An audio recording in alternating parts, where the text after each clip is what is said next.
მოგესალმებით. Თქვენ ჩვენ შევეხებით ვალდებულების შეწყვეტის დეპონირების სახეს. მუხლი 434. ცნება, თუ კრედიტორი აყოვნებს შესრულების მიღებას, ან უცნობია მისი ადგილსამყოფელი, მოვალე უფლებამოსილია შესრულების საგანი შეინახოს სასამართლოსა ან ნოტარიატში, ხოლო ფული ან ფასიანი ქაღალდი შეიტანოს ნოტარიუსის სადეპოზიტო ანგარიშზე. დეპონირებით მოვალე თავისუფლდება კრედიტორის წინაშე ვალდებულებისაგან. განმარტავთ.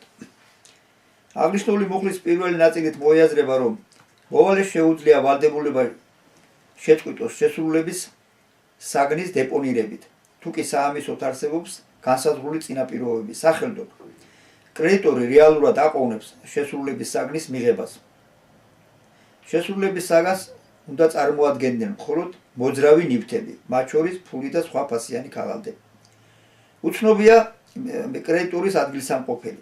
სამსახურებელობაში შეიძლება იყოს საცხოვრებელ სხვაგან გადასვლა, ტურისტულ მოგზაურობაში საზღვარგარეთ ყოფნა და ასე შემდეგ.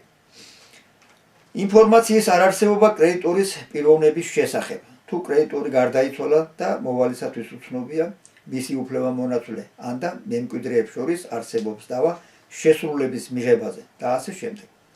არსებობს დავა კრედიტორებს შორის მოვალის მიმართ არსებულ მოთხოვნასთან დაკავშირებით, რის გამოც მოვალისათვის უცნობია თუ ვის სასარგებლოდ უნდა განახორციელოს მან შესრულება. დეპონირების აუცილებელი პირობაა მოვალის უფლებამოსილება დათქმულ ვადაში შეასრულოს ნაკისრი ვალდებულება. ვადაზე ადრე შესრულებისათვის აუცილებელია კრედიტორის თანხმობა. გარდა ისეთი შემთხვევებისა, როდესაც მოვალეს ნებისმიერ დროს შეუძლია ვალდებულების შესრულება, მაგალითად 326 მუხლის მეორე ნაწილის თანახმად. უპროცენტო სესხი მოვალეს შეუძლია დააბრუნოს ვადამდე. დეპონირების წესი განსხვავებულია იმის მიხედვით, ხდება მოძრავი ნივთების, ფულის თუ სხვა ფასიანი ქაღალდების დეპონირება, რაზეც მიგვანიშნებს 434 მუხლის პირველი ნაწილი. სახელდოდ, მოვალე შესრულების საგანს შესანახად გადასცემს სასამართლოს ან ნოტარიუსს, ხოლო ფული ან სხვა ფასიანი ქაღალდები შეაქვს ნოტარიუსის სადეპოზიტო ანგარიშზე. დეპონირების დროს მოვალემ სასამართლოს ან ნოტარიუსს უნდა წარუდგინოს ის დოკუმენტები, რომლებიც ადასტურებენ მისი ვალდებულების არსებობას, შესრულების ვადის დადგომას, ასევე იმის დამადასტურებელი მტკიცებულებანი, რომ კრედიტორი აყოვნებს შესრულების მიღებას ან უცნობია მისი ადგილსამყოფელი. ამ მუხლის მეორე ნაწილის შესაბამისად, დეპონირებით მოვალე თავისუფლდება კრედიტორის წინაშე ვალდებულებისაგან, რაშიც იგულისხმება, რომ იგი გაიგივებულია შესრულებასთან და ვალდებულება წყდება. დეპონირების განხორციელებით შესაძლებელია შეწყდეს არა მხოლოდ მთლიანი ვალდებულება, არამედ მისი ნაწილიც. ამას ადგილი აქვს მაშინ, როცა მოვალემ უნდა შეასრულოს მხოლოდ ვალდებულების ის ნაწილი, რომლის შესრულების ვადაც დადგა. მუხლი 435. დეპონირებული ქონების გადაცემა კრედიტორისათვის. დეპონირებული ქონება მოსამართლემ ან ნოტარიუსმა უნდა გადასცეს კრედიტორს. სასამართლო ან ნოტარიუსი შეარჩევს შემნახველს, დოკუმენტები კი მათთან რჩება. განმარტავთ. მოცემულ ნორმაში გამტკიცებულია მოვალის გათავისუფლება კრედიტორის წინაშე პასუხისმგებლობისაგან დეპონირებით შესრულების საგნის გადაცემით მოსამართლის ან ნოტარიუსისათვის.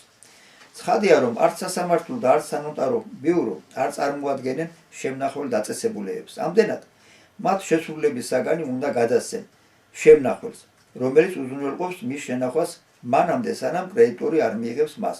თუ შესრულების საგანია ძვირფასეულობა, იგი შესანახად უნდა გადაეცეს საბანკო დაწესებულებებს ან ლომბარდს.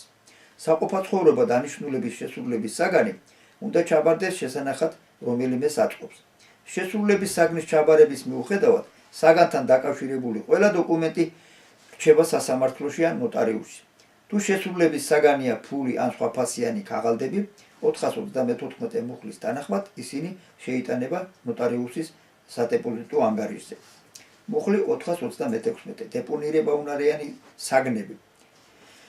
საგანი უნდა იყოს შესანახად ვარგისი. მალეფუჭებადი საგნები შესანახად არ მიიღება. განმარტავთ. მოცემული ნორმა აკონკრეტებს 434 მუხლის განსაზღვრული მოძრავი ნივთებიდან თუ რომელი შეიძლება შესანახად გადაეცეს სასამართლოს ან ნოტარიუსს. შესანახად უნდა ჩაბარდეს მხოლოდ საამისოდ ვარგისი ნივთები. ვალეფუჭებადი საგნები მოვალემ უნდა გაიტანოს სარეალიზაციოდ აუქციონზე ან სავაჭრო საბროკორო დაწესებულებებში, ხოლო გაყიდვით მიღებული ფულადი ამონაგები შესაბამისი ხარჯების გამოკლებით უნდა შეიტანოს ნოტარიუსის სადეპოზიტო ანგარიშზე. სადეპოზიტო ანგარიშზე შესატან ფულად ჩაითვლება ნებისმიერი ფულის ერთეული, მათ შორის უცხოური ვალუტაც, რომელიც მხარეთა შეთანხმებით მიჩნეული იყო გადახდის საშუალებად. ფასი ან ქაღალდად მიიჩნევა ყველა დოკუმენტი, რომლის ფლობასთან უშუალოდ არის დაკავშირებული უფლების განხორციელება. კრედიტორის სახელზე საბანკო დაწესებულებაში გახსნილი პირადი ანგარიში ან სხვა სახის ანაბარი და ამ ანგარიშზე განხორციელებული გადარიცხვა არ ჩაითვლება დეპონირების გზით კრედიტორის სასარგებლოდ შესრულებად და შესაბამისად ვალდებულებითი ურთიერთობები შეწყვეტას არ ექვემდებარება. ფული ან სხვა სახის ფასიანი ქაღალდები, როგორც შესრულების საგანი, მოვალემ უნდა შეიტანოს ნოტარიუსის სადეპოზიტო ანგარიში.